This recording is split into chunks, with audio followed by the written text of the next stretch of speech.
High, welcome to learners life journal. আজকে আমরা চলে যাচ্ছি খঞ্চির ঠাকুর দেখতে। এটা হাই রোড ধরে আমরা টোটো করে যাচ্ছি। আজকে মানে এটা হচ্ছে অষ্টমীর দিনের ব্লগ। আর আজকে যেটা সত্যি সত্যি সেটা হচ্ছে ধনতেরাস। আমি ধনতেরাসের দিন বসে, যখন দিওয়ালি শুরু হয়ে গেছে, সবাই আলো দিয়ে বাড়ি সাজিয়ে ফেলেছে, তখন আমি বসে এখানে অষ্টমীর সন্ধ্যের দুর্গা পুজো দেখার ব্লগ শেয়ার করছি। পাগলরাই এসব করে। এই দেখো কত সুন্দর এখানে মণ্ডপটা হয়েছে। এটা খঞ্চির মাঠে, এখানে খুব সুন্দর করে সাজিয়েছে।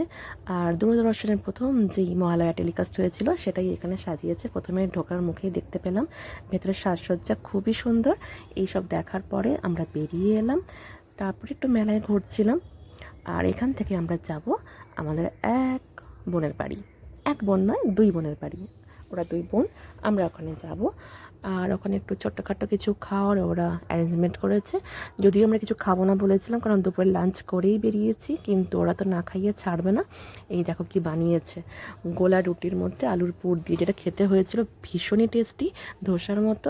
আমি একটা খাবো বলে দেড়খানা খেয়ে নিয়েছি।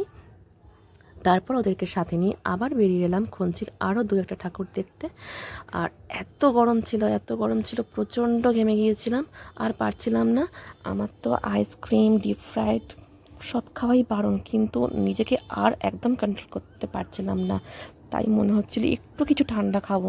আর এই দেখো, এক ভালুক আর এক ভালুকের পিঠে চেপে বসেছে। হ্যাঁ, আমার ভাইয়ের পিঠে এক ভালুক, ওকে সেম কাউকে দেখতে পেয়ে ওর পিঠে চেপে বসেছে।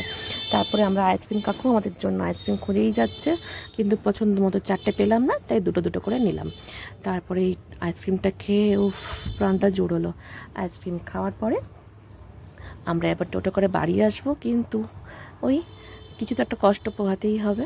আমাদের এদিকে আবার নো এন্ট্রি, নো এন্ট্রিতে হয়েই গেছে। তারপরে শেষে অন্য এক টোটো কাকুকে ফোন করে আমাদের বাড়ির আগের স্টপেজ থেকে ভেতরের রাস্তায় শ্মশান পেরিয়ে আমরা বাড়ি ফিরলাম। আর ওই দূরে দেখো যেটা দেখা যাচ্ছে, ওটা হচ্ছে আমাদের গ্রামের দুর্গা মন্দির। বাড়িতে এসে কিছু খাবো না বলেও আবার গাছ পাঠা দিয়ে একটু ভাত সাঁটিয়েই নিলাম। আজকের মতো এখানেই শেষ। সবাই তোমরা ভালো থেকো, আবার আসছি আরেকটা ব্লগ নিয়ে।